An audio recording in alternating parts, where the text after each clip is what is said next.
Hey. Ça va, Mélo? Je suis content de te voir. Oui. Ça fait longtemps qu'on s'est pas vu. Absolument. Ça fait 3 semaines. C'est beaucoup. Est-ce que je peux t'expliquer pourquoi la semaine dernière, au dernier moment, j'ai dû annuler Oui. Ok, parce que je te l'ai pas dit.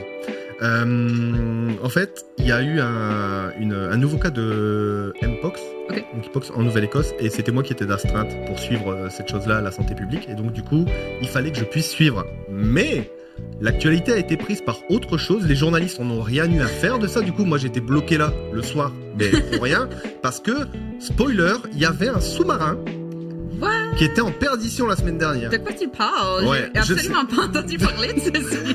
On va en parler après, justement, on va en parler après. Et c'est Moi, pour je suis ça allée que, à un voilà. karaoké pour la Saint-Jean. Hey, bonne Saint-Jean en retard. J'espère que vous êtes dessoulés. Est-ce que t'as chanté?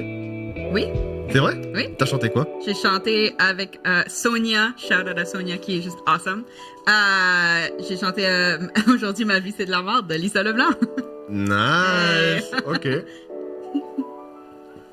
C'est Bravo bien. Mélo. J'aime Je bien. savais que tu représenterais le show Yeah. à ce karaoké. Voilà. Est-ce que tu as passé une bonne semaine quand même? Ouais, c'était bien. Ok. C'était relax.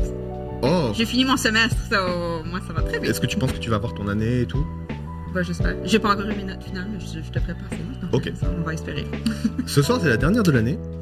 C'est la dernière aussi en présentiel pas de tous les temps parce qu'on sait pas de quoi l'avenir sera fait, mais c'est la dernière fois dans ce studio en tout cas. Yes. Je te propose de voir un petit peu ce qu'on a au programme. On aura l'occasion d'en revenir en seconde partie. On n'a pas d'invité, on est chill aujourd'hui. On va parler un petit peu on va faire un petit bilan de ce qu'on a fait cette année et parler de l'avenir de l'émission parce qu'il y a pas mal de gens qui nous en parlent. Ouais.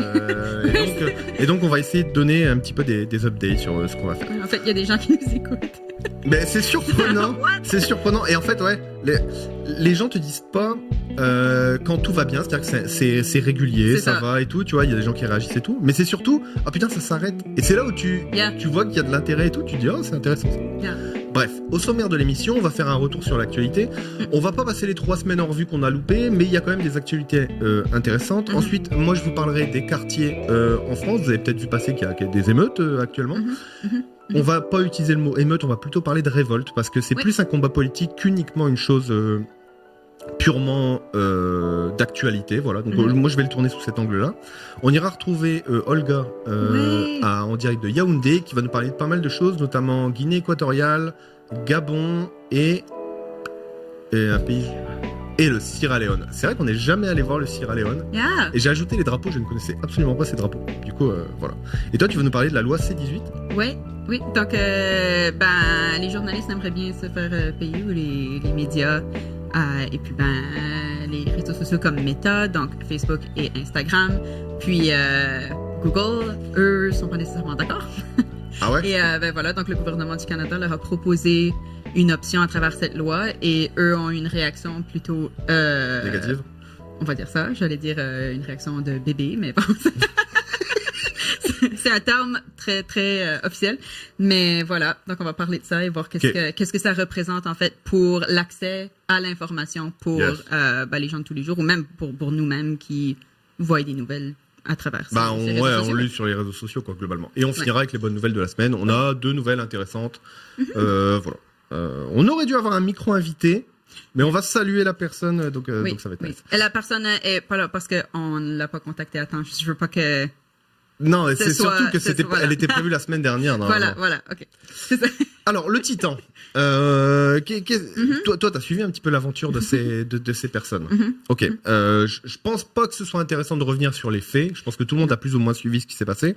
Est-ce qu'on a une analyse, nous, sur cette chose-là? Moi, ce que j'ai vu, c'est la majorité des gens, quand on parle des victimes dedans, la seule personne qu'on n'inclut pas dans le jugement, parce que c'est tous des milliardaires et des personnes qui font partie d'un système d'oppression qui, pour eux, dépenser $250 000, c'est normal. Pour une sortie amusante pour aller voir le Titanic. Mais c'est comme toi quand tu vas faire un karaoké? Exactement. Eux, ils sont allés juste aller faire un karaoké sous l'eau pour aller voir le Titanic.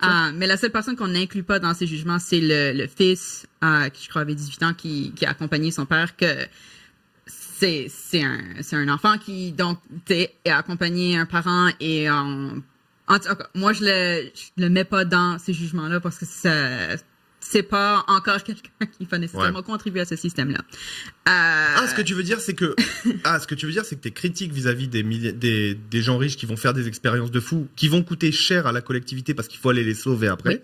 Oui. Mais que du coup, lui, il s'est retrouvé là, puis de ce que j'ai compris, il y a eu des choses qui sont ressorties où il a dit oui pour faire plaisir à son père, mais lui ne voulait pas nécessairement aller dans un sous-marin sous l'eau, aller voir un bateau, peut-être qu'il s'en foutait, peut-être que ça lui faisait peur, je sais pas.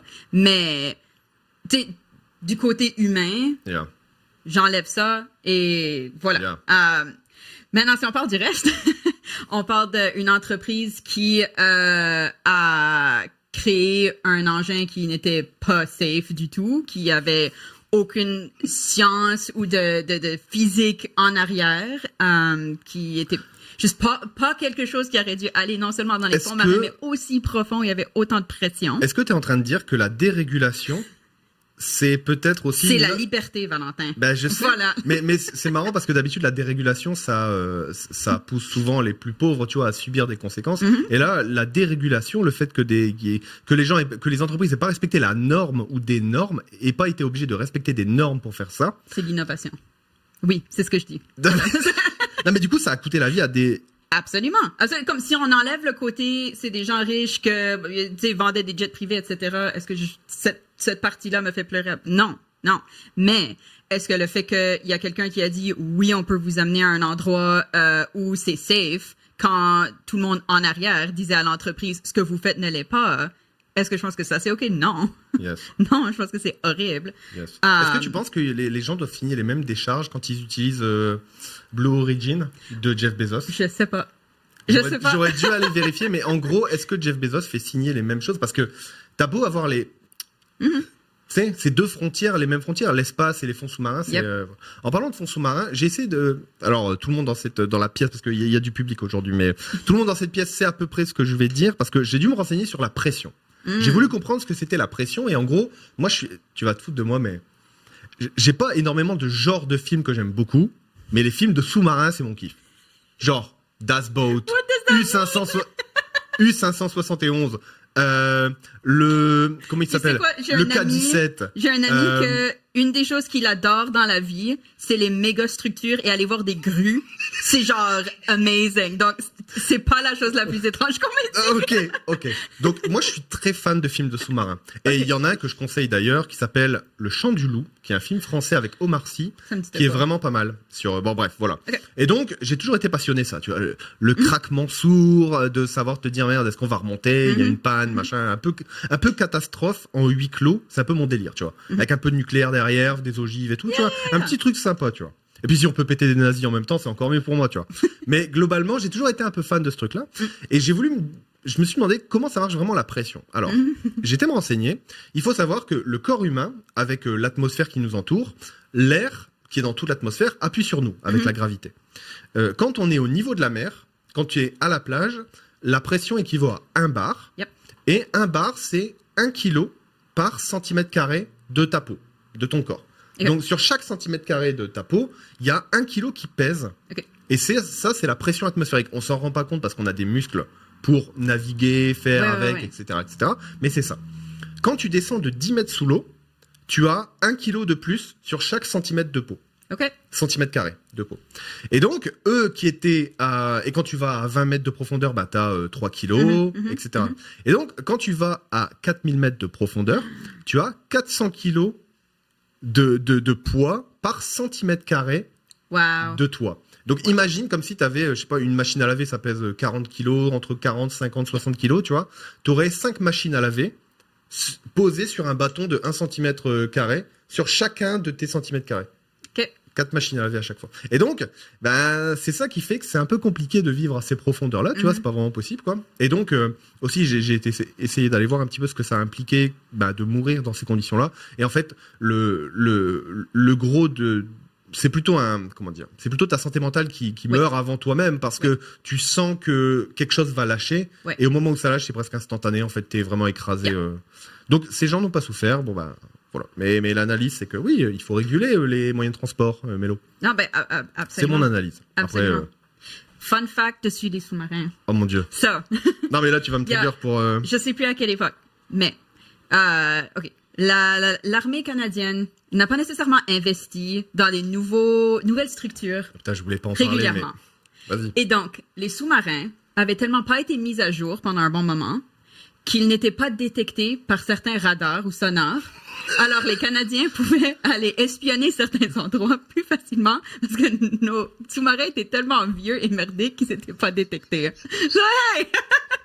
There you go! Fun fact inutile! Non, mais c'est comme si, tu vois, un gars avec un ULM, tu vois, enfin, genre, ou un planeur, tu vois, il est pas détecté par un radar parce que c'est un petit truc de marde et tout. Exactement. Nice. En plus, c'est marrant parce qu'on a un sous-marin pas loin dans le bassin, là, justement, à côté d'Halifax, et voilà. C'est T'as des trouvé anciens. ça cool? Ouais. On avance pas vite dans cette émission, Mélo.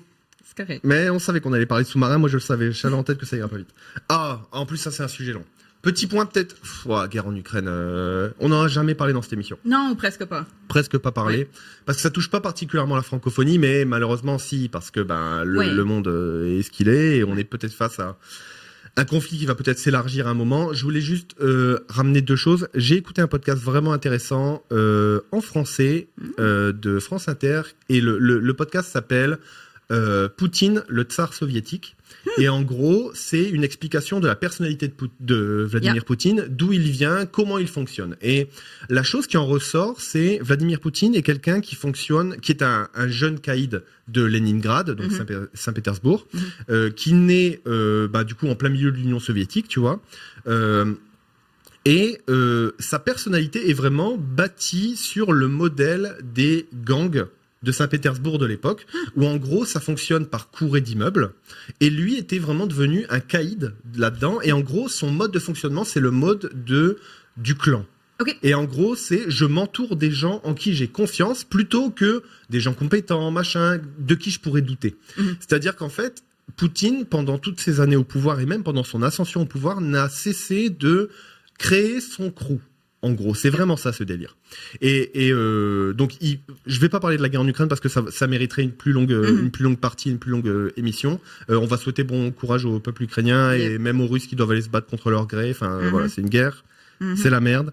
Mais ce dont je vais parler, c'est peut-être j'avais fait quelques stories la semaine dernière justement pour couvrir ça sur la tentative de coup d'État d'Evgeny Prigojine, le passé directeur président de Wagner, tu vois, cette milice là, qu'on a tenté de comprendre, etc. Et ce qui s'est passé, c'est que plusieurs sources, notamment la CIA, disent que ça fait un certain temps que ça c'est en préparation, que un coup d'État pourrait être en préparation, que même l'opinion publique russe sait que Poutine n'est plus très aimé et on cherchait un champion, tu vois. Et Prigojine a été vu à un moment comme un champion.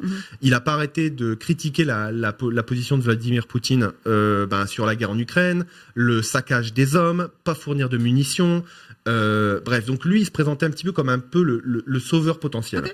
Prigojine, lui, c'est un ultra-nationaliste. Il a notamment des néo-nazis à la tête de ses unités, donc pas ouf, tu vois. Okay. Il va recruter dans les prisons. Lui, il a fait de la tôle en URSS pour avoir fait du trafic d'êtres humains, de la fraude. Donc, on est vraiment face à un personnage qui est un entrepreneur, mafieux, clairement, mais qui s'est retrouvé à être un des membres assez proches de Poutine à un moment. Au démantèlement de l'URSS, un maximum de potes et de hauts placés ont récupéré des entreprises publiques pour en faire des entreprises privées. Et Poutine s'est entouré de ces oligarques-là, tu vois, de ce crew-là. Et il les a mis à des postes stratégiques qui font que la Russie est dirigée par une centaine de personnes, tu vois, qui en gros possèdent les moyens de production russes qui avaient été montés durant l'Union soviétique. Wow. Bref.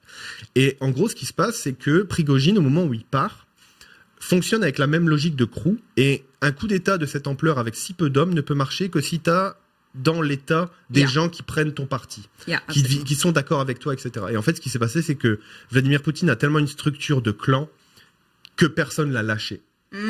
Et si une ou deux personnes l'avaient lâché, on aurait pu avoir Prigojine qui ne fait pas demi-tour avant d'atteindre Moscou, et ça aurait pu donner quelque chose, tu vois. Mais voilà. Mais là, l'effet domino s'est pas passé. Exactement. Donc c'est ce qu'expliquent les analystes pour l'instant. On verra ce que ça donne à l'avenir, parce que beaucoup d'analystes disent qu'au contraire, c'est cet épisode qui aurait pu balayer Vladimir Poutine a en fait, semble-t-il, avoir renforcé la position dominante de Vladimir Poutine. Et donc ça s'annonce. Je vais pas dire que ça aurait été mieux sous Prigojine, tu vois, mais ça s'annonce pas super bien pour les actualités à venir. Interesting. Petit point sur le Colorado. Alors, Yes. la Cour suprême américaine a donné raison à l'État du Colorado qui, en gros, ne veut plus protéger les minorités contre les entreprises. Je m'explique. Great. Je m'explique. Notamment les minorités raciales, les minorités de genre et d'orientation sexuelle. L'exemple qui est donné, l'État du Colorado a attaqué à la Cour pour défendre une de ces entrepreneuses, une entrepreneuse qui était une web designer, qui fabriquait des sites web en fait en gros, a refusé de servir un client parce que ce client demandait à ce que sur son site web apparaisse une page disant ça doit être un site web d'avocat ou un truc du genre, tu vois. En gros, je vous accompagne dans vos démarches pour vous marier et aussi je prends en compte le mariage homosexuel. Un truc du genre. Et la web designer a dit non, c'est contre mes valeurs religieuses, je refuse de faire ce site web. Tu vois ? For fuck's sake. Exactement. Et donc, normalement... C'est sûr que tous les sites web qu'elle a jamais fait, elle était d'accord avec absolument 100% de tout ce qu'elle mettait. Voilà. Mais pour dire que du coup, l'État maintenant du Colorado autorise ses entrepreneurs à ne plus respecter les droits humains basiques. Great. Voilà. C'est le retour de ce qu'il y a eu à un moment où... je sais plus dans quel état c'était, mais où il y avait un couple homosexuel qui se mariait et qui donc voulait un gâteau pour leur mariage. Et on demandait un gâteau avec 2 messieurs dessus à la place de une madame. Un monsieur et une madame. Voilà. Et puis l'endroit a dit non, c'est contre nos valeurs, nous on fait pas ça ici. Et puis là, c'est allé en cours ensuite. Mais c'est là que tu te dis, mais comme really, like pour un gâteau que je vais payer. Ou après ça, tu sais, il y avait d'autres trucs de sujets douteux qui avaient peut-être été faits où il y a des célébrations je sais pas, de fierté blanche ou des choses comme ça où on va peut-être pas avoir ces discussions-là. Mais là, tu veux 2 messieurs dessus ton gâteau?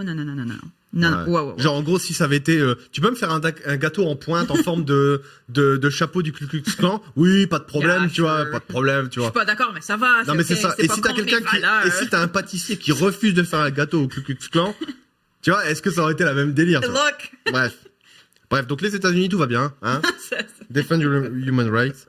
Et je voulais juste parler de ça, j'en ai parlé un petit peu aussi en story sur notre compte Instagram, n'hésitez pas à nous suivre, sur la température de l'eau à la surface de l'océan Atlantique. Est-ce que tu as vu ça? Non. On voit pas très bien sur le visuel, les amis, mais je vous invite à aller voir. N'hésitez pas à regarder les courbes de température de l'océan Atlantique actuellement. On est dans ce qu'on appelle comment on appelle ça quand il fait super chaud? Une canicule. On est en train de vivre ce qu'on appelle une canicule marine, avec d'une part la courbe de l'épaisseur de la glace en Arctique, on en avait parlé il y a 3 semaines, et d'autre part la température de la surface de l'Atlantique qui sont en train de se croiser entièrement. Et là, on a une anomalie de plus de 1,2 degrés. Donc, wow. Ça a l'air con, tu vois, tu te dis, je monte chez moi de 1 ou 2 degrés. C'est ça, et en fait, non, c'est l'équivalent de l'océan qui bout et qui brûle, tu vois. Oui. C'est un peu cet équivalent-là. Donc, on est en train de le vivre là. Ça va être et normalement, les hausses de température apparaissent vraiment à partir du milieu du mois de juillet jusqu'au mois d'août. Et là, on est à peine, cette anomalie a commencé au début du mois de juin. Du coup, ce qui va être intéressant de voir, c'est surtout, est-ce qu'il y a un décalage temporel et que tout va se réguler après? Ou est-ce qu'on est en train de vraiment, et est-ce que ça va monter encore au mois d'août? Là, ça fait vraiment flipper parce que c'est vraiment en avance sur tout ce qu'on dit les scientifiques. Oui, puis ça va affecter tout l'écosystème. Exact. Vous vous souvenez, il me semble que 0,5 degrés, ça peut tuer toute la barrière de corail, tu vois, dans le Pacifique. Là, on est peut-être en train de tuer tous les écosystèmes marins. Et surtout que les gens qui sont assez fans de saucissons français ou... non mais, tu vois, faisons des liens, tu vois. Ou des huîtres. Par exemple, tu vois, ça veut dire l'augmentation de la température en Atlantique, ça veut dire les algues vertes partout en Bretagne. Les ostréiculteurs vont plus pouvoir récolter leurs huîtres parce qu'il y aura des algues vertes et des toxines dans l'eau. Peut-être qu'on va devoir réguler également les exploitations de porcs en Bretagne parce que c'est les déjections porcines plus la hausse de température dans l'eau qui fait qu'il y a un développement des algues vertes. Du coup, si tu fais la somme de tous les problèmes, t'as l'impression de dire que c'est trop loin de toi pour t'y intéresser vraiment. Et en fait, tu te rends compte, ça va peut-être se retrouver dans tes magasins, tu vois. Absolument. Ces choses-là. Si on doit regarder de prime abord, tu vois. Je te propose d'avancer. Right. Les quartiers, alors oui, vous l'avez peut-être vu, les quartiers s'embrasent plus ou moins en France. C'est étonnant parce que depuis qu'on a fait cette émission, on a parlé de plusieurs événements où la France a tendance à s'embraser. On a parlé des retraites, on a parlé également des combats écologistes. Et puis là, les quartiers populaires, une troisième frange de gens pas contents sont en train de dire des choses. Juste pour rappel, ce qui est en train de se passer depuis 3 jours en France, c'est lié au meurtre de sang-froid du jeune Naël qui était en train de se faire contrôler par la police, qui était en train de se barrer. Donc c'est ce qu'on appelle un refus d'obtempérer. Ouais, ça doit être un truc comme ça. Ça, c'est aux États-Unis. Toi, c'est parce que t'es élevé à l'américaine que tu dis ça. C'est ça que j'ai lu dans les médias en français, Valentin. Non, il y a Bob qui me regarde, il pense que j'ai clashé quelqu'un et tout. Non. Oui, ça doit être ça. Mais ça doit avoir un autre nom. J'avais lu un autre nom. Bon, bref. Mais en gros, il a voulu se barrer et le flic était l'arme pointée sur lui. Ouais. C'est vraiment, c'était l'exécution. Clairement. Et au moment où le flic est sur le côté de la voiture, on met pas les images, bien sûr. Voilà. Mais le policier est sur le côté de la voiture et quand la voiture démarre, lui, le policier tire alors qu'il n'est absolument pas en cas de légitime défense ni en danger. Et la voiture va s'écraser plusieurs centaines de mètres plus loin dans une rue. Voilà. Donc le jeune est décédé presque dans les 5 minutes qui ont suivi ça. Et ça a déclenché une vague de violence en France en réaction. Ce qui va m'intéresser dans un premier temps, c'est le nombre de morts par arme à feu et par la police en France, avec une nette augmentation à partir des années, tu vois, 2019-2020. On a vraiment une augmentation croissante du nombre de morts par arme à feu par les policiers en France. La France est un des pays qui a le plus haut taux de mortalité dans les interventions policières. Si tu le rapportes au nombre d'habitants. Et donc, voilà, c'était intéressant juste de le noter pour dire dans quel contexte aussi on se situe vis-à-vis des violences policières, qui est un terme que beaucoup d'hommes politiques se refusent à dire, violence policière, parce que on va le rappeler, ces hommes politiques disent, et le rappellent à juste titre, la police a le monopole de la violence légitime. Qu'est-ce que ça veut dire ? Ça veut dire que si quelqu'un a le droit d'exercer de la violence dans une république, comme celle de la France, eh bien, c'est les forces de l'ordre qui sont censées maintenir le vivre ensemble, l'accès à l'espace public sécuritaire, etc., etc. Or, on se rend compte depuis plusieurs années que il y a une sorte d'effet boule de neige et une sorte de protection des policiers quand ils font pas leur job ou mal leur job en faisant un excès de zèle, tu vois. Et donc, il y a ce truc-là, ça c'est un peu le contexte, tu vois. Et on se rend compte que ça s'accentue. Depuis 2019. Qui est président depuis 2019? Non, mais c'est ça, en fait, même la courbe, tu vois, la courbe, elle monte vraiment énormément, tu vois. La courbe monte énormément, mais en gros, ça montre un petit peu ce truc-là. Et il y a une surreprésentation des personnes issues des minorités parmi les personnes assassinées, du coup, par la police. Et donc, du coup, ça pose énormément de questions, au point que l'ONU a notamment incriminé la France pour sa politique de sécuritaire raciste, avec un racisme systémique. Et je vais citer juste ce que dit l'ONU à un moment. C'est le moment pour le pays de s'attaquer sérieusement aux profonds problèmes de racisme et de discrimination raciale parmi les forces de l'ordre. Ça, c'est ce qu'a dit le porte-parole du Haut-Commissariat des Nations Unies aux droits de l'homme. Et ça, c'est important parce que l'État français, dès qu'il a reçu ce truc-là, donc ça date d'aujourd'hui, parce que ce rappel à l'ordre de l'ONU, et l'État a tout de suite répondu en disant je vois pas ce dont vous parlez, monsieur. Et il s'est un peu dédouané de ça en disant non, je comprends pas notre police est regardée, surveillée, analysée. Je comprends pas pourquoi vous dites ça. Surveillée, analysée, il n'y a pas de répercussions, mais on les regarde. Ah, mais c'est surtout qu'elle est surveillée, analysée par elle-même. C'est-à-dire qu'en France... Moi, je fais bien ma job, merci. La France est un des seuls pays où la police, l'organe qui doit surveiller la police, est à l'intérieur de la police, sous le même ministère, tu vois. Et donc, aucun conflit. Exactement, il y a un conflit d'intérêts énorme là-dedans. Et une des recommandations, notamment des forces de gauche, mais des forces en général, c'est surtout de sortir ce qu'on appelle l'IGPN, donc l'inspection générale de la police judiciaire, de la police nationale, pardon, de sortir l'IGPN, cet organe de contrôle, du ministère de l'Intérieur, pour qu'il soit réellement indépendant et qu'il puisse analyser les pratiques de la police de manière indépendante. Parce que pour l'instant, Voilà, l'IGPN sert pas vraiment à grand chose, tu vois. Clairement. Donc ça, voilà, ça c'est le contexte. Il y a eu une réaction face aux violences dans les quartiers qui ont été suite à la mort du jeune tout à l'heure. Et il y a notamment le syndicat de police UNSA et Alliance, qui est un syndicat bizarre de policiers qu'on pourrait qualifier de quand même, voilà, qui est en énorme soutien à l'extrême droite et ce communiqué est clairement un communiqué fasciste. Et pourquoi non, mais d'habitude, je lance ce mot-là, tu vois, à la gueule de tout le monde. Là, c'est genre... Là, c'est vraiment chaud. Ouais. Donc, ce que dit ce communiqué, aujourd'hui, les policiers sont au combat car nous sommes en guerre. Non, guys, vous n'êtes pas en guerre, vous êtes des policiers, vous faites votre travail. Tu vois. Vous êtes au travail, vous n'êtes pas en guerre. Demain, nous serons en résistance et le gouvernement devra en prendre conscience. En gros, eux se présentent comme le dernier rempart à l'ordre. Et c'est marrant parce que pour ceux qui suivent un petit peu l'actualité policière aux États-Unis, les policiers se reconnaissent derrière The Thin Blue Line. Oh yeah. Vous avez déjà vu ce drapeau américain plutôt noir et blanc, avec une des lignes au milieu sous les étoiles qui est bleue. Ouais. C'est ce qu'on appelle fine et bleu. Ouais, c'est ça. Donc la ligne fine bleue. C'est ça. Et eux, les forces de l'ordre se présentent comme étant le rempart au désordre, tu vois, par rapport à ça. Et c'est clairement un positionnement fasciste, tu vois. Quoi la force serait la seule manière de maintenir la démocratie. Voilà, c'est la seule chose qui nous garde de la catastrophe, de la fin de la société. Exactement. Alors et bleu parce que les policiers sont bien bleus. Exactement. Exactement. Voilà. Et il précise surtout un truc, le début est violent, mais il démontre déjà d'un état d'esprit assez violent, tu vois. Quand on parle de guerre civile, c'est un peu flippant, tu vois, de la part des policiers. Et il dit surtout après, les policiers se disent en guerre contre les nuisibles et la chienlit et les hordes sauvages. Avec en conclusion une mise en garde directement adressée à l'exécutif. Alliance Police et UNSA Police prendront leurs responsabilités et préviennent le gouvernement qu'à l'issue, nous serons dans l'action. Shit. C'est quelle action que tu veux, man? Parce que... Si tu commentes, non merci.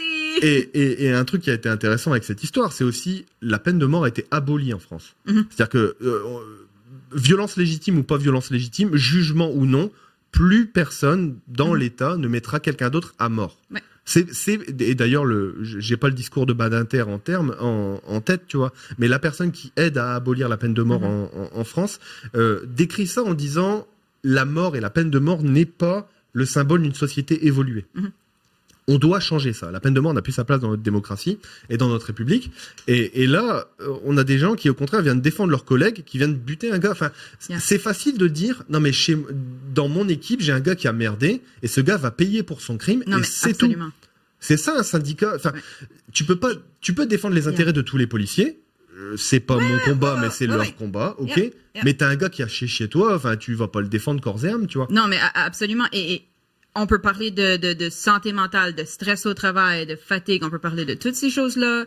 Des policiers qui se suicident. Enfin, tu vois, c'est chaud. Aucun problème à en parler. C'est important. Et même si je suis pas nécessairement d'accord avec une partie des politiques du travail de quelqu'un, comme ce serait la même chose pour des, je sais pas, des groupes militaires où on va parler de stress post-traumatique. Je suis peut-être pas d'accord avec la raison pour laquelle on t'a envoyé quelque part et que tu le vis, mais évidemment qu'il faut avoir des solutions et des infrastructures et en parler pour déstigmatiser. Oui. Mais quand on a un gars qui tient à bout portant une arme à quelqu'un qui vient de s'arrêter parce qu'on veut, je sais pas, vérifier ses papiers et le gars il part, ce qui est franchement pas un acte violent en tant que soit de la part de la personne qui s'est fait arrêter, c'est pas cool. Mais ça mérite pas de mourir. Non, exactement. Et tenir déjà une arme à bout portant, c'est pas la même chose. Là, c'est vraiment, je vais t'exécuter versus, bonjour monsieur, est-ce que je peux voir vos papiers? C'est pas du tout la même chose. Après, le gamin lui-même le sait, tu vois, il a pas le permis, il a 17 ans. Mais oui. Il se casse, ça arrive, c'est des situations qui arrivent souvent. Personne devrait mourir parce qu'ils n'ont pas le permis. Yup. Sinon, attention, parce que le nombre de personnes dans les campagnes qui ont un peu trop picolé le samedi soir, qui se font retirer leur permis, qui conduisent quand même, eux, étrangement, ils risquent pas de mourir, tu vois. Et c'est marrant parce que j'entendais Éric Zemmour, qui est quand même une des personnes qui est une de nos plus grandes inspirations. C'est grâce à lui qu'on a créé ce show. Oui, ça c'est en son honneur que je tiens ce. Ah, tu tiens une petite merde, c'est marrant. Voilà. Non mais c'est la montée notamment d'Éric Zemmour qui a fait qu'on monte cette émission à un moment, tu vois. Et lui, il vient donc ramener toute son horreur à la télévision là dernièrement. On va lui rappeler une chose, Éric Zemmour. Eric, ton fils a été arrêté. Il a refusé d'obtempérer à un contrôle de police. Il a renversé 2 passants. Et ça s'est passé il y a 3 mois. Donc, viens pas nous la ramener sur la question de comment les parents éduquent leurs enfants, blabla. Comment t'as éduqué ton fils, toi? Est-ce que tu es responsable de ce que ton fils fait? Tu vois? Donc, c'est facile de faire ça. C'est facile, tu vois, d'aller dans l'invective et tout. Non, on doit avoir une réponse systémique, analysée. Et les gens doivent arrêter de mourir. La police, c'est pas des tueurs, quoi. Non. Ça ne doit pas en être, en tout cas, parce que c'en est pour l'instant. Emmanuel Macron, qui réagit à ça, a dit ce matin que les jeux vidéo pouvaient être une des raisons de la violence. Parfait.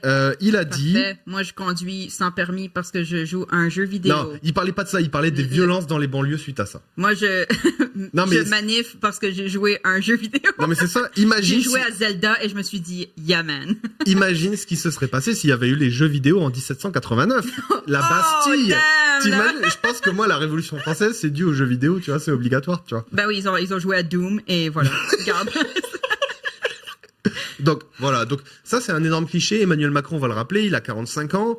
Et toi, tu l'as dit très bien tout à l'heure. Il est pas assez vieux pour dire ça, mais à l'intérieur, c'est quelqu'un qui a une âme de quelqu'un de 80 ans, réac. Comme, dude. Oui, je sais pas comment à cet âge-là étudie ça. Toutes les études qui ont été faites sur le lien entre violence et jeux vidéo ont démontré qu'il n'y avait pas de lien entre les deux. Donc Emmanuel Macron, tu peux pas sortir cet argument-là en 2023. En 2010, à la rigueur, on aurait encore accepté qu'un homme d'État puisse faire une sorte d'amalgame chelou. Ouais. Là, il n'y a absolument pas d'amalgame à faire. Surtout que si on doit faire cet amalgame, regardons la population qui joue aux jeux vidéo. Est-ce que les policiers ne jouent pas aux jeux vidéo? Du coup, sont-ils violents parce qu'ils jouent à Call of Duty? Enfin, il n'y a aucun rapport. Non, mais c'est ça. C'est ça. Et enfin, ma dernière slide, c'est plutôt verra-t-on une contamination des luttes? C'est-à-dire qu'on a beaucoup d'opprimés là, autour des luttes sociales. On a vu notamment les retraites, le combat pour les retraites. C'est-à-dire que tout le monde était contre. Il l'a fait quand même et il a envoyé les policiers. L'écologie, les méga-bassines et les soulèvements de la terre, on n'a pas parlé de la dissolution des soulèvements de la terre, mais qui est une grosse association française de défense de l'environnement et notamment d'accès à l'eau. L'accès à l'eau, les gars, c'est pas radical, hein, c'est juste chacun peut boire. Yeah, c'est genre le truc essentiel à la vie. Exactement. Donc ils ont dissous ce groupement d'associations et les militants de anti-bassines, on en avait déjà parlé dans une émission précédente. Eux, pareil, se sont mangés une répression policière violente et ont dû du coup maintenant se taire avec plus aucune chose à faire que de juste faire des pétitions, puis voter aux élections, puis la terre crame pendant ce temps-là, mon pote. Donc voilà. Et on va aussi en parler, les gilets jaunes, qui eux ont été réprimés dans le sang, ils ont perdu des mains, des yeux, enfin tu vois. Et là, on est en train de voir que ces 4 luttes là entre gilets jaunes, c'est-à-dire la France périphérique qui souffre, qui galère parce que il faut bien aller bouffer, et en plus les gilets jaunes, il n'y avait pas encore eu l'inflation. Hein. Donc crois-moi que ça doit bien chauffer les portefeuilles et que je sais pas comment les gens font pour vivre en France actuellement. Les écologistes qui se font dissoudre alors que les gars sont des non-violents par nature à la base, plus les gens qui maintenant vont devoir travailler jusqu'à 64 ans au lieu de 62 ans, plus maintenant les gens de banlieue qui se font tuer par les flics, tu te dis, quel climat sommes-nous en train d'avoir en France et va-t-il y avoir un agglomérat de lutte?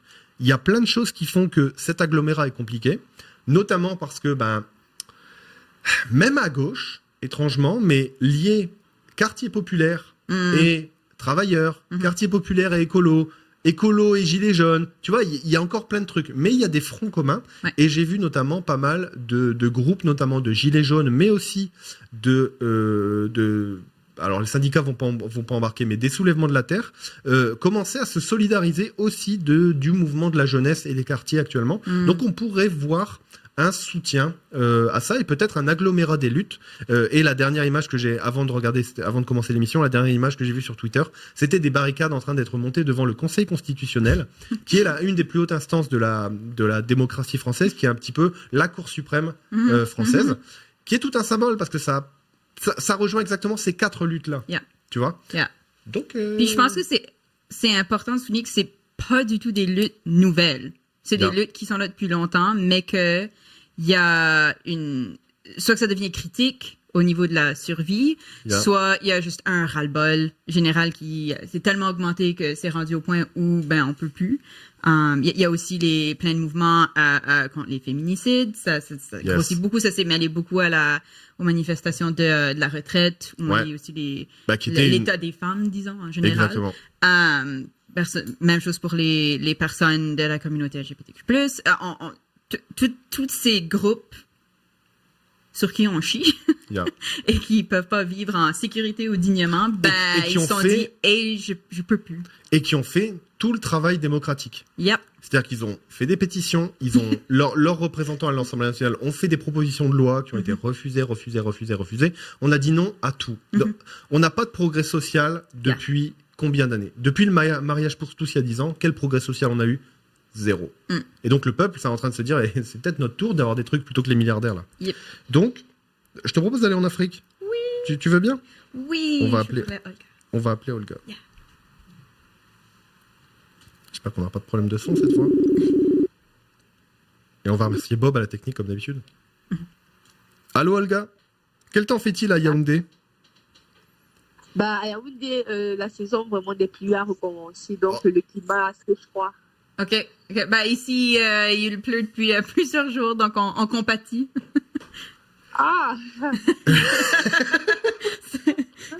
Il fait moche partout. Voilà. Il fait vraiment moche partout. Est-ce que tu es toujours OK pour nous faire le petit bulletin?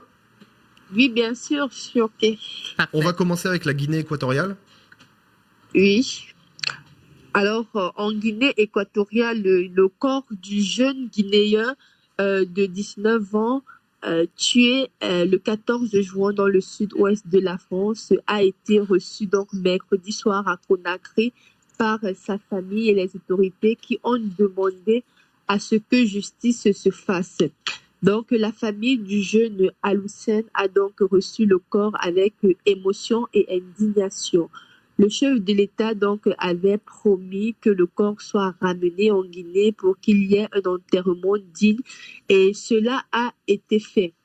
Précisons donc par ailleurs que la Guinée tient à ce que justice se fasse, que toute la France vraiment fasse justice quant à la mort tragique de ce jeune homme. Et dans quelles conditions a-t-il trouvé la mort? Alors, le jeune Guinéen Al-Hussein a trouvé la mort lors d'un contrôle routier.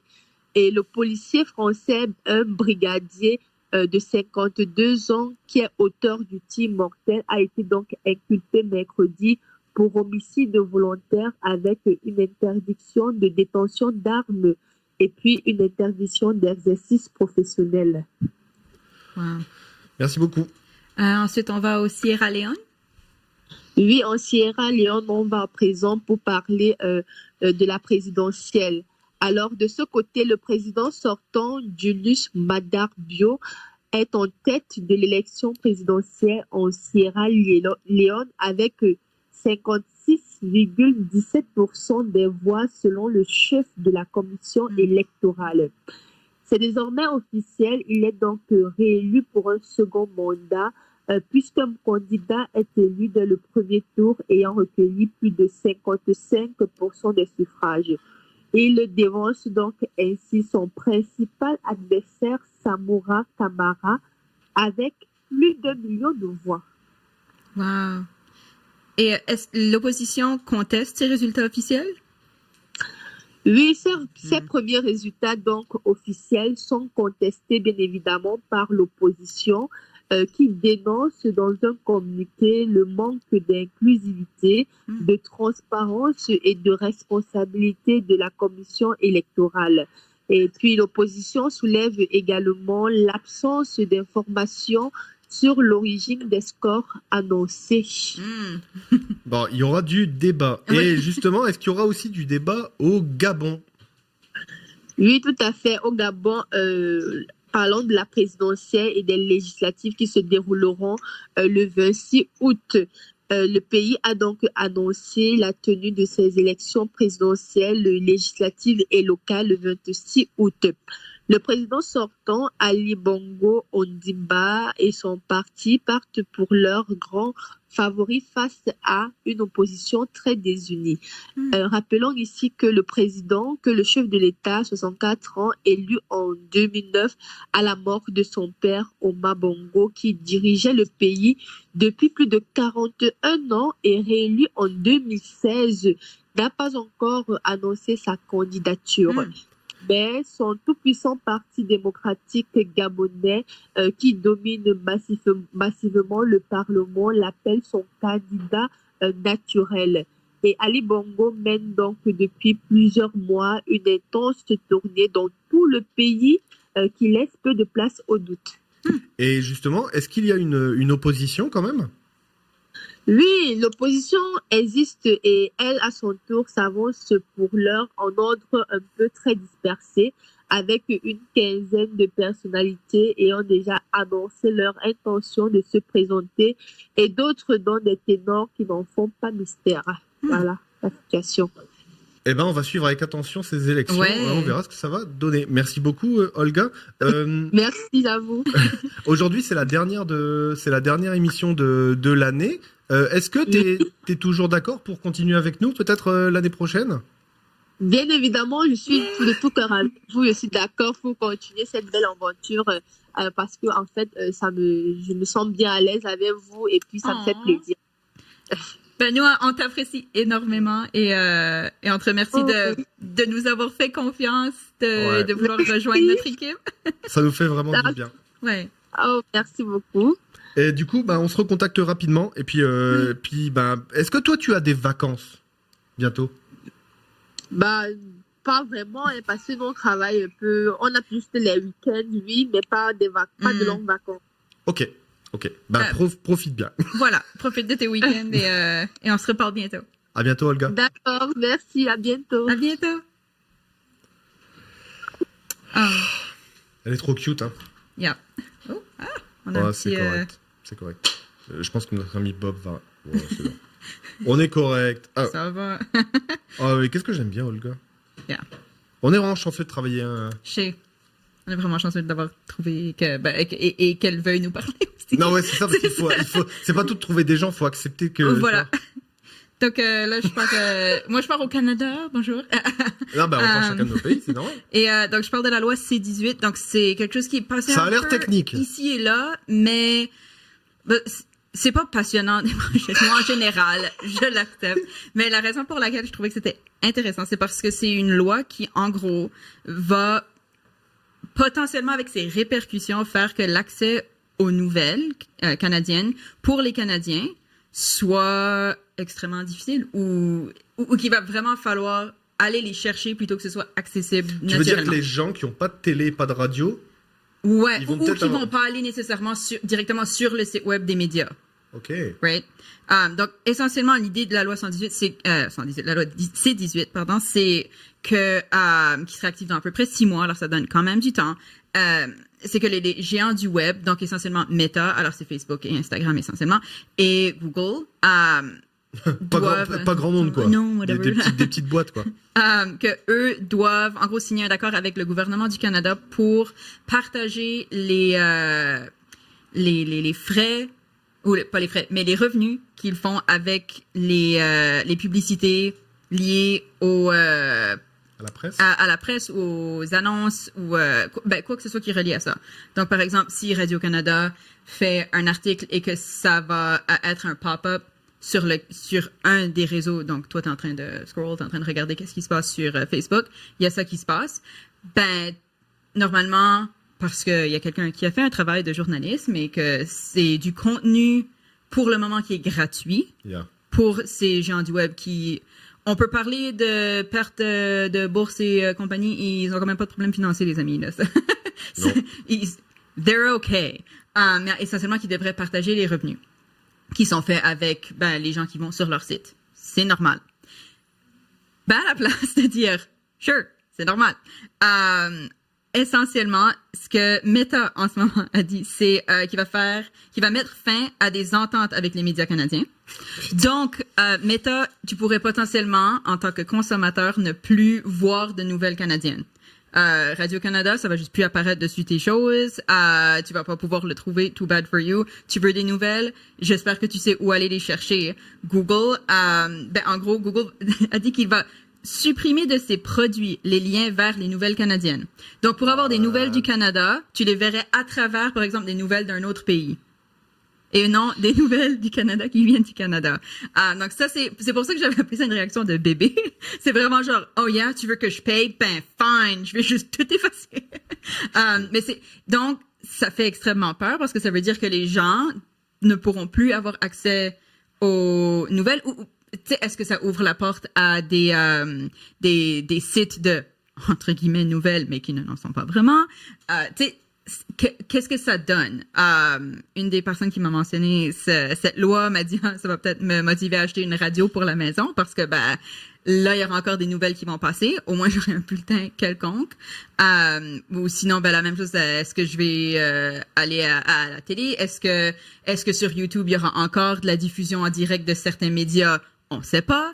Comme c'est gros là. C'est pas là c'est méta. Mais Google, ils ont beaucoup de sites, ce qui inclut, entre autres, YouTube. Donc, on sait pas. Est-ce que ça veut dire qu'on devrait utiliser des moteurs de recherche comme Ecosia ou, tu sais, des différents moteurs de recherche? Je sais que t'aimes bien planter des arbres. Oui, exactement. C'est bien des arbres.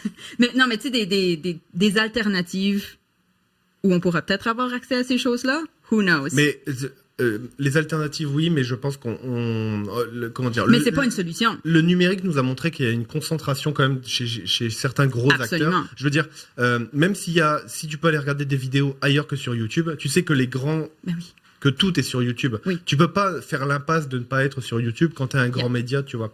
Donc oui, ok, je serai accessible ailleurs sur une autre plateforme, mais est-ce que mon public va me suivre?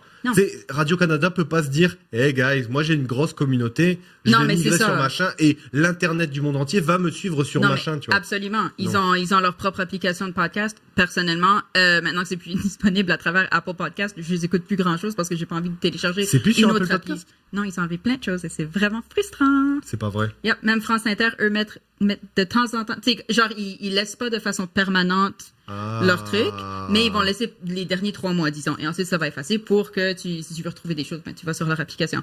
Radio-Canada, c'est juste un message qui disait ceci ne sera plus disponible, allez sur notre application. Donc il y a des moves, bon, ça c'est un move que moi j'ai trouvé pas nécessairement le plus intelligent parce que ça fait que les gens vont pas migrer vers ton truc, ils vont juste pas savoir que ça existe et pas écouter des trucs en français. Mais bon, c'est un autre problème. Yep. Mais tu sais, naturellement, déjà que je sais que ça existe et qu'il y a pas de problème d'accessibilité à ces nouvelles, j'y vais pas. Donc, est-ce que si, en plus, je sais même pas que ça existe, je vais y aller? Tu les vois passer dans ta timeline. Tu vois, tu les vois passer, que tu sois sur Insta, tu vois, Twitter, Facebook, tu les vois passer ces nouvelles-là. Même si tu lis que le titre et tout, tu te dis, ça te donne quand même une teneur et tu sais que ça vient de Radio-Can. Donc, tu te dis, bon, bah voilà, il y a une éthique journalistique derrière. Du coup, j'ai une information qui peut m'intéresser et qui est sourcée, fiable, etc. Tu vois. Et ça fait flipper parce que d'un côté, ça veut dire qu'on restreint l'accès aux médias traditionnels parce qu'on veut pas accepter de les rémunérer pour le contenu qu'ils apportent sur nos plateformes. Oui, le contenu qui crée en plus, tu vois.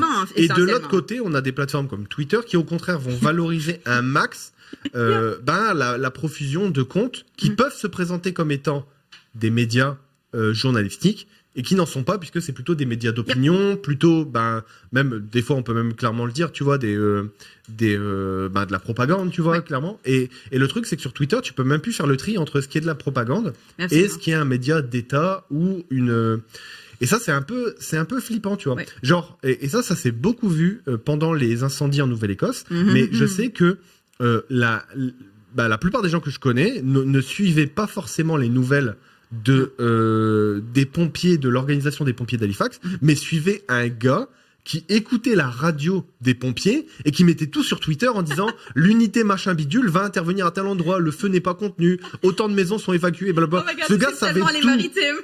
Non mais ce gars savait tout et il publiait tout et il était presque sur le qui-vive 20 heures sur 24. Et ce mec a rendu, ce mec, il s'est présenté comme étant je m'identifie comme un homme, etc. Donc c'est pour ça que je dis ce mec.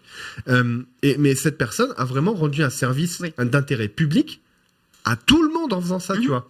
Mais tu te dis, si ce gars était quelqu'un de pas cool. Oh, il aurait pu dire n'importe quoi.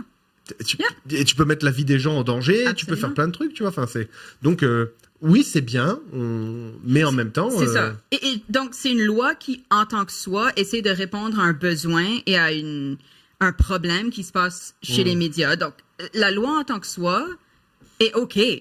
C'est pas la loi qui est problématique, c'est la réaction des plateformes. Plateformes super riches, etc., qui savent qu'ils ont ce pouvoir, mais en même temps, ce qui a été dit, c'est que peut-être ils souhaitent faire un exemple du Canada en disant « Hey, autre pays, si vous voulez mettre ça en place... » Jouez pas au con avec nous. ça s'en va, là. Vous allez plus avoir accès à vos choses. Donc, à suivre. Mais peut-être qu'en décembre, les ventes de radio à la maison vont augmenter. Yes. Les bonnes nouvelles de la semaine. Alors, première, j'ai pas lu trop, mais j'ai lu que le titre, et ça m'a suffi. Je sais pas absolument pas ce que c'est. Je déteste Bolsonaro, vous le savez, on déteste Bolsonaro en général. Bah, c'est un facho, donc bon, voilà. Il se trouve que lui a mené une campagne de désinformation et de manipulation des autorités judiciaires contre Lula. Lula a été acquitté et blanchi parce que toutes les accusations que Bolsonaro avait mises sur la table étaient finalement fausses. Et en fait, on se rend compte que lui, Bolsonaro, par contre, a fait énormément de choses et il a été condamné à ne pas pouvoir être élu jusqu'en 2030, ce qui est plus ou moins une bonne chose, ce qui est vraiment une très bonne chose. T'avais une quote ? Non, on est... C'est critique sans preuve contre... Voilà, exactement. Voilà, c'est ça. Exactement. C'est ça. Voilà. Abus de pouvoir politique et usage indu des moyens de communication. Donc, il a partagé des fake news. Nice. Merci. Salut Bolsonaro. On ne te reverra plus à la tête du Brésil. Ah là, c'est sûr, c'est fini. Ciao. Et la deuxième, ça c'est une vraiment bonne nouvelle qui nous vient du Courrier de la Nouvelle-Écosse et qui a été publiée par Violette Drouin. Oui. Donc c'est une lettre à l'éditeur qu'elle a écrite. Violette Drouin qui est quelqu'un de très cool et si vous avez la chance de la rencontrer, vous êtes chanceux. Yes. Donc on lui donne un petit shout-out. Pardon. Excusez-nous les amis. C'est correct, c'est ma faute, j'aurais pas dû déplacer des choses. Non, c'est correct. Mais donc elle a écrit une lettre à l'éditeur en réponse ou en soutien. En tandem avec des reportages qui ont été faits sur ce qui se passe pour la communauté LGBTQ+, au Canada. Entre autres, c'est des répercussions qui viennent aussi des actions aux États-Unis, mais on en a parlé à la dernière émission où il y a des politiques qui sont en train d'être mises en place ou des lois qui sont en train d'être enlevées, qui, elles, protégeaient. Des politiques qui sont mises en place qui ne protègent pas ou qui limitent l'accès à des services de santé, etc., pour ces communautés-là. Et donc, Violette a écrit une lettre sur l'importance d'être solidaire. Exactement. Et de pas être silencieux quand on voit ces choses-là, parce que c'est des mouvances, et elle le dit, c'est des mouvances d'extrême droite, sinon même jusqu'à fasciste. Et ça fait peur parce que c'est pas... Quand on enlève des droits à un groupe, guess what? Ça va pas arrêter à un seul groupe. Non. Donc, voilà, j'ai pris une partie que j'ai trouvée vraiment importante, et c'est quelque chose que moi, je répète souvent, donc ça m'a parlé, mais qu'elle dit bien mieux. Et en gros, donc c'est la raison pour laquelle, si vous dites encore, c'est où Halifax, c'est où la Nouvelle-Écosse, c'est parce que déjà, c'est petit, la Nouvelle-Écosse, mais aussi, c'est une francophonie extrêmement minoritaire. C'est pas la seule au Canada. Il y a seulement au Québec où c'est majoritaire. Il y a beaucoup de francophones en Ontario, mais quand même, ça reste minoritaire. Et donc, quand tu es minoritaire au niveau de la langue, déjà, il y a des façons de t'identifier qui vont être vraiment difficiles ou juste pas exister dans ta langue. Et pousser pour ça, c'est extrêmement important aussi. Et donc, des répercussions sur des lois qui disent « Ah, t'as pas le droit de parler de genre », ça pousse encore plus à une assimilation comme ça. Oh, intéressant. Donc, c'est... voilà. Donc, je vais juste lire ce passage pour finir cette première partie. C'est justement en tranchant les liens qui nous unissent que les gouvernements et les mouvements conservateurs cherchent à venir à bout des groupes qui refusent de se conformer à leur idéologie. Les personnes francophones queer se voient déjà tirées vers l'anglais, à la fois à cause de son statut hégémonique au pays et dans le monde, et à cause du manque de ressources et de mots en français. Remédier à ce manque est essentiel pour la survie de la francophonie en Acadie. Et donc, c'est là où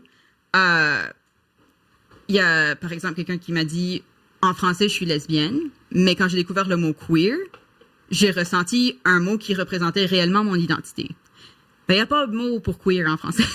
Donc, on peut s'approprier « queer », mais c'est là où il y a des mots qui n'existent pas. Et donc, tu vas prendre le mot en anglais. Et ben, au fur et à mesure, déjà que ton identité de ce côté-là va très possiblement seulement exister en anglais, tu vas pouvoir seulement le vivre dans un certain monde. Yeah. Ben là, après, il y a un moment où tu dis, OK, mais mon identité, je peux seulement la vivre dans ce monde-là. Pourquoi est-ce que je vais me forcer à vivre en français aussi? Et puis là, ben, t'as plus de francophones. Parce qu'ils en ont marre. Vraiment intéressant ce lien entre les deux. Yeah. Donc, ben, merci Violette. Merci Violette. Yeah. On avait prévu de s'appeler, mais on t'a prévenu trop tard. Parce qu'on est des glands. C'est la dernière. Oui, c'est normal, c'est comme ça. On va clore là-dessus cette première partie d'émission. On se retrouve juste après, toi et moi, puis on va débriefer vite fait cette année qu'on a passée ensemble. Yes. 36 émissions. Plein de réels, plein de trucs, des comptes partout, plein de vues, 40 000 vues sur YouTube. Oh, damn. Oh, c'est pas mal. Bah, c'est pour un petit média comme ça, c'est pas mal. Oui, puis je vais parler d'un livre, moi, en deuxième partie. Oh enfin bref, on se retrouve. On se fait une petite pause d'une dizaine de minutes, le temps aussi de se refroidir, parce que il fait brumeux, mais chaud. Yeah. C'est les tropiques à Halifax. Je me suis promené, je me suis baigné en forêt tout à l'heure. Enfin non, je me suis promené en forêt. Je me suis promené en forêt et je me suis baigné. Pas baigné en forêt. Et donc, du coup, je sens un peu les algues, et il fait chaud, et j'avais l'impression d'être en Amazonie. Parfait. Je te laisse le dire. Merci. Et on se retrouve, du coup, dans une dizaine de minutes. À toutes. Ciao. Ciao. Je suis con, hein.